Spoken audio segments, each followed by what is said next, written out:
बच्चों, मेरा नाम है मोहित और आपका स्वागत हमारे यूट्यूब चैनल हिस्ट्री चैंपियन में। तो जैसा कि आप जानते हो, आपका जो पेपर होने वाला है पोएट्री एंड ड्रामा का, कौन सा पेपर होगा?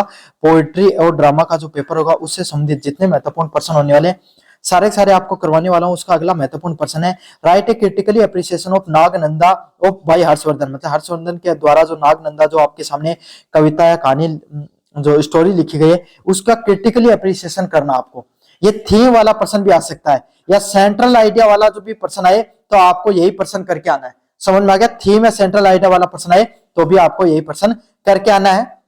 अच्छे से इस प्रश्न को कर लेना। लेकिन इस प्रश्न को करवाऊं इससे पहले सभी बच्चों से रिक्वेस्ट है भाई, चैनल को जोर से सब्सक्राइब कर दो। अपन ने 30,000 सब्सक्राइबर का टारगेट ले रखा है। प्लीज भाई आप चैनल को सब्सक्राइब करो और अपने दोस्तों से भी सब्सक्राइब करो, खुद भी सब्सक्राइब करो और अपने दोस्तों को भी बोलो कि भाई वो चैनल को सब्सक्राइब करें।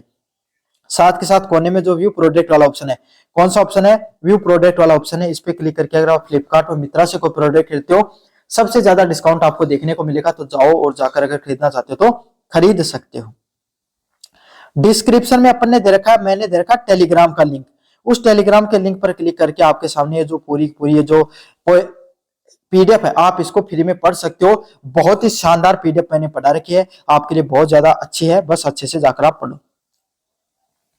इंट्रोडक्शन की बात करें, Harshvardhan was a famous ruler and the pattern of art and literature. मतलब जो हर्षवर्धन है, ये बहुत ही फेमस रूलर हुआ करते थे। हर्षवर्धन क्या है? एक बहुत ही फेमस आपके सामने रूलर हुआ करते थे, बहुत ही फेमस राजा हुआ करते थे। और पैट्रन मतलब एक शासक हुआ करते थे, जो आपके सामने क्या करते थे? आर्ट एंड लिटरेचर, उनके द्वारा अपना जो साहित्य वो लिखा गया है। ही कंपोज 3 संस्कृत प्लेज। मतलब इनके द्वारा क्या है? अनेकों प्रकार की 3 अलग अलग प्रकार की जो प्लेज हैं, उनके द्वारा क्या 3 संस्कृत के जो अलग अलग प्ले हैं वो उनके द्वारा लिखा गया। Among which Nagananda is a most famous. मतलब इन सब के बीच में जो नागनंदा है, कौन है? इनके द्वारा अलग अलग प्रकार की जो आपके सामने क्या संस्कृत में पोइट लिखे गए हर्षवर्धन के द्वारा, उसमें जो नागनंदा वो सबसे ज्यादा फेमस, उनके द्वारा जो साहित्य लिखा गया वो है। Nagananda means the joy of the serpents. जो आपके सामने जो सर्पेंट्स का अर्थ होता है आपके सामने सांप, तो सांप किस प्रकार से एंजॉयमेंट करता है उसके बारे में इनके द्वारा लिखा गया है। The play is based on the mythological story and reflect the theme of sacrifice, composition and the spiritual value. ये जो प्ले, ये जो आपके सामने जो साहित्य लिखा गया है, क्या लिखा गया है? ये जो साहित्य लिखा गया है ये किस प्रकार की? एक माइथोलॉजिकल स्टोरी पर डिपेंड करता है। किस पे डिपेंड करता है? एक पुरानी कहानी पर डिपेंड करता है, जो क्या करती है? एक रिफ्लेक्ट करती है थीम ऑफ सैक्रिफाइस। एक त्याग की जो थीम होती है, किसकी थीम? एक जो त्याग की कहानी होती है ना, उसके बारे में बताता है। कंपेंशन और स्पिरिचुअल वैल्यूज के बारे में बताता है। किसके बारे में बताता है? आपके सामने थीम ऑफ सैक्रिफाइस, कंपेंशन और स्पिरिचुअल वैल्यू, कोई भी आध्यात्मिक जो वैल्यूज होती हैं उसके बारे में बताता है। और आपके सामने लोगों को एकजुट रहकर कैसे मिलजुल कर रहना चाहिए इसके बारे में बताता है। समझ में आ गया आपको अच्छे से? चलिए, अब इसकी थीम क्या है? थीम है the central theme of the play is the self sacrifices and the compassion. मतलब उनके द्वारा जो सेंट्रल थीम लिखी गई उनके दो प्ले के द्वारा, इज सेल्फ सेक्रीफाइस एंड कंपेंशन। मतलब कैसे कोई भी इंसान है वो खुद के त्याग करके जीवन में खुश रह सकता है। The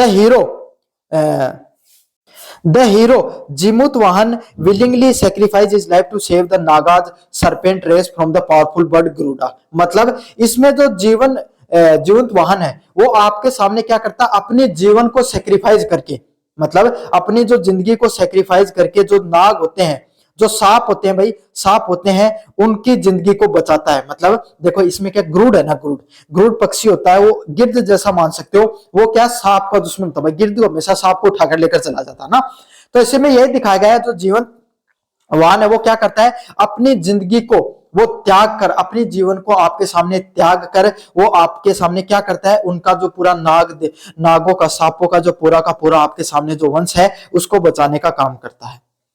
is act represent the supreme love, humanity and non violence. मतलब उनके द्वारा जो जीवनवान, उनके द्वारा जो कृत्य किया गया, काम किया गया, वो क्या दिखाता है? Supreme love. मतलब आपके सामने जो प्रेम की एक अद्भुत छटा देखने को मिलती है, ह्यूमैनिटी एंड नॉन वायलेंस। मतलब कैसे सभी लोगों को प्यार और सभी लोगों को ह्यूमैनिटी, मानवतावाद के साथ सभी लोगों को मिलजुल कर रहना चाहिए। और नॉन वायलेंस की बात करता है। किसकी बात करता है? नॉन वायलेंस की बात करता है। सभी लोगों को आपके सामने मिलजुल कर रहना चाहिए, किसी भी प्रकार की हिंसा नहीं करनी चाहिए, वायलेंस नहीं करनी चाहिए, इसके बारे में बताता है। The play combine the Hindu and Buddhist idea. ये जो आपके सामने जो साहित्य लिखा गया है, इसमें हिंदू धर्म से संबंधित जो चीजें उसको भी लेकर चलता है और बुद्ध धर्म से संबंधित जितनी चीजें होती हैं उनको भी लेकर चलता है। तो हिंदू और बुद्ध धर्म की तो दोनों के दोनों लोगों की जो विचारधारा होती है उनको साथ लेकर चलने का काम करता है।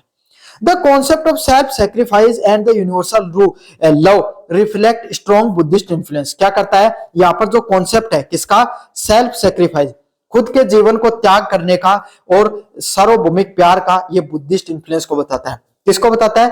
त्याग की भावना किसमें बताई गई है? जो बौद्धिक धर्म की विचारधारा होती है उसमें सब चीजों की त्याग की बात की जाती है। और सार्वभौमिक जो प्यार होता है वो भी किसको बताता है? बुद्ध धर्म की विचारधारा को बताता है। Characterization, Jimutavahana is portrayed as the ideal hero. मतलब जो जीवंत वाहन है इसको कैसे दिखाया गया है? एक हीरो की तरह दिखाया गया है। ही इज ब्रेव, वो कैसा है? साहसी है। सेल्फलेस है, मतलब वो बिना आपके सामने, सेल्फलेस कौन होता है? जो भी कोई भी इंसान है वो आपके सामने खुद का ध्यान में रखे हुए कोई भी काम करे। काइंड हार्टेड, एकदम दयालु प्रकृति का व्यक्ति है। Is character represent the moral greatness, उसकी जो विचारधारा है, उसका जो चरित्र है वो किसको दिखाता है? मोरल ग्रेटनेस को दिखाता है, नैतिक कर्तव्य को दिखाता है। Malavati the heroine symbolise the love and divine. और इसी कहानी के अंदर एक मालवती नामक आपके सामने एक सर्पिणी नागिन है जिसको किसके रूप में दिखाया गया है? एक प्यार और आपके सामने डिवोशन, मतलब भक्ति के रूप में दिखाया गया है।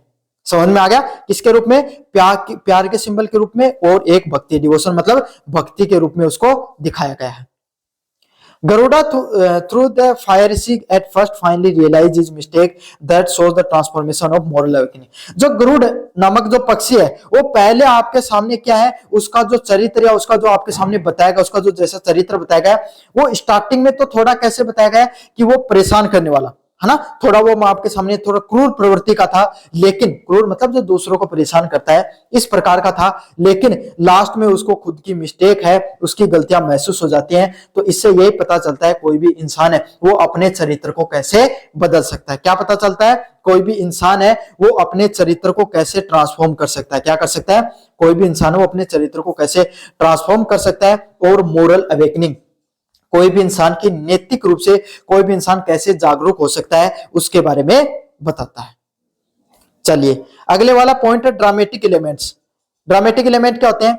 The play follows the classical सांस्कृतिक ड्रामेटिक ट्रेडिशनल इट इंक्लूड। मतलब ये जो आपके सामने जो प्ले है, ये जो कहानी लिखी गई है, ये क्या दिखाती है? क्लासिकल जो संस्कृत के जो ड्रामेटिक ट्रेडिशन होते हैं, क्या होते हैं, जो संस्कृत भाषा में जो आपके सामने बदलाव देखने को मिलते हैं उसके बारे में दिखाती है।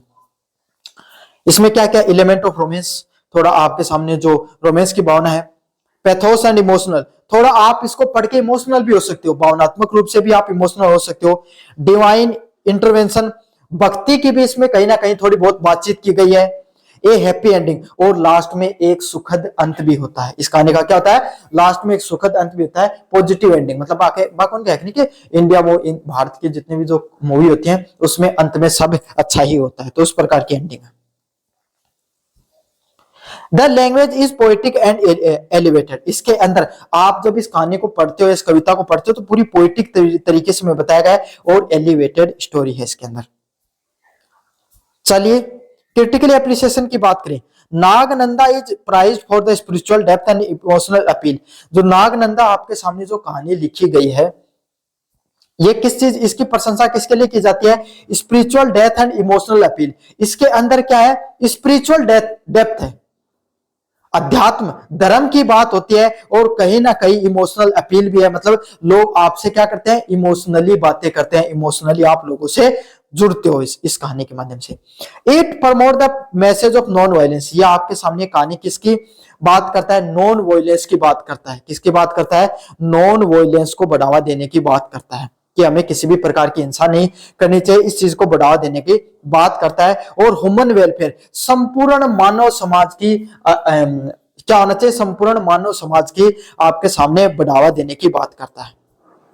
The blending of religious ideas make the play unique, इसके अंदर आपके सामने जो अध्यात्म के जो विचारधारा है उसको जोड़ने की जो बात होती है वो क्या होती है, जो पूरा का पूरा जो पोएम या इसको लिखा गया है इसको क्या बनाता है, यूनिक बनाता है। मतलब इसमें आपके सामने जो कवि को जो मैसेज देना चाहिए वो भी दे देता है, धर्म की भी बात कर लेता है, प्यार, और आपके सामने सुखद एंडिंग भी कर देता है। ये जितनी सारी की सारी चीजें जो इसके अंदर हैं, यही चीजें इसको क्या बनाती है, खूबसूरत बनाती है। Conclusion, Nagananda is a noble and inspiring drama, मतलब अगर नागनंदा की बात करें सबसे अच्छा है ना, आपके सामने एक इंस्पायरिंग ड्रामा है। इट सेलिब्रेट द सेक्रीफाइसेस, यह त्याग को इंजॉय करता है, लोगों के एकजुट रहने की कंपेशन को, और यूनिवर्सल लव को, मतलब सभी लोगों को आपके सामने प्यार करना चाहिए उसकी बात करता है। Harshvardhan successfully represent the moral and spiritual idea, क्या करता है, जो हर्षवर्धन है वो आपके सामने सक्सेसफुली रिप्रेजेंट करता है मोरल और स्पिरिचुअल आइडियाज को। क्या करता है, हर्षवर्धन है वो सक्सेसफुली आपके सामने मोरल और स्पिरिचुअल आध्यात्मिक जो विचारधारा होती है उसकी बात करता है। Through this the classical Sanskrit play, और इसमें क्या होता है, इसके थ्रू अपन क्या कर सकते हैं, जो क्लासिकल जो संस्कृत प्ले है उसके बारे में अपन देख सकते हैं। तो यही है क्रिटिकली अप्रिसिएशन है जो नागनंदा का जो हर्षवर्धन के द्वारा लिखा गया है उसके बारे में पढ़ा अपन ने। कैसा लगा वीडियो जरूर से बताना, चैनल को जरूर से सब्सक्राइब कर देना। धन्यवाद।